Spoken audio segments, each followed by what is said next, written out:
చేసిండ్రు, ఈరోజు అరెస్ట్ చేస్తామన్నారు, ఊపిరి పీల్చుకున్నాం, మరి అరెస్ట్ చేయలేదన్న ఏమనుకుంటున్నారు విచారణ? కేటీఆర్ గారు పొద్దున ఇప్పటికి 100 సార్లు చెప్పినారు, నువ్వు అరెస్ట్ చేస్తే అరెస్ట్ చేసుకో, నీకు దమ్ముంటే లై డిటెక్టర్ టెస్ట్ పెట్టుకో, ఏదన్నా చేసుకో, మేము మాత్రం పార్టీగా మిమ్మల్ని ప్రశ్నిస్తూనే ఉంటాం, మిమ్మల్ని ఎదిరిస్తూనే ఉంటామని చెప్పి కేటీఆర్ గారు మళ్ళీ మళ్ళీ చెప్పినారు. ఇవాళ కూడా ఇదే డ్రామా ఆడుతూ ఉన్నారు. కేటీఆర్ గారు ఇంతకుముందు చెప్పారు కదా, డైలీ సీరియల్లా తయారైంది, పొద్దున్న రమ్మంటారు, 9 గంటలు 10 గంటలు కూర్చోబెడతారు, అడిగిన ప్రశ్నలు అడుగుతూ ఉన్నారు. ఇవి తప్ప ఏం చేయట్లేదు. ఇది కేవలం ముఖ్యమంత్రి రేవంత్ రెడ్డి గారికి తన సమర్థత లేక, పనిచేసే సమర్థత లేక రోజు పొద్దున ఇలాంటి పిచ్చి డిస్ట్రాక్షన్ పాలిటిక్స్, దృష్టి మరల్చే పాలిటిక్స్ తప్ప.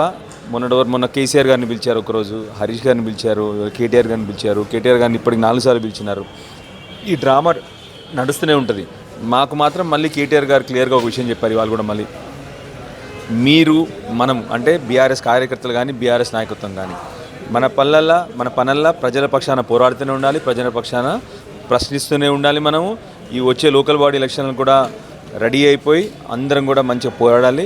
మన పని మాత్రం వీళ్ళు ఎన్ని కేసులు పెట్టినా, ఎన్ని వందల కేసులు పెట్టినా మనం మాత్రం ప్రజల పక్షాన నిల్చుందాం, ప్రజల పక్షాన ప్రశ్నించుదాము. వీళ్ళు ఈ 6 గ్యారంటీలు నెరవేర్చే వరకు, వీళ్ళ కరప్షన్ తగ్గే వరకు, రోజు వీళ్ళు రాష్ట్రాన్ని లూటీ చేస్తున్న తగ్గే వరకు మేము మాత్రం రోజు ప్రశ్నిస్తూనే ఉంటాం. వీళ్ళ దొంగతనాలు, వీళ్ళ కరప్షన్ని బయటపెడుతూనే ఉంటాము.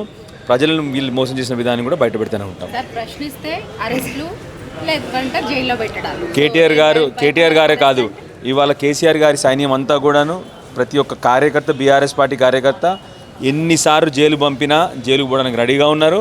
ప్రశ్నించడం మాత్రం, ఎందుకంటే మా బాధ్యత తెలంగాణ. వాళ్ళందరికీ ఇది ఒక ఆట, కానీ టీఆర్ఎస్ పార్టీకి తెలంగాణ ఒక బాధ్యత, ఒక రెస్పాన్సిబిలిటీ.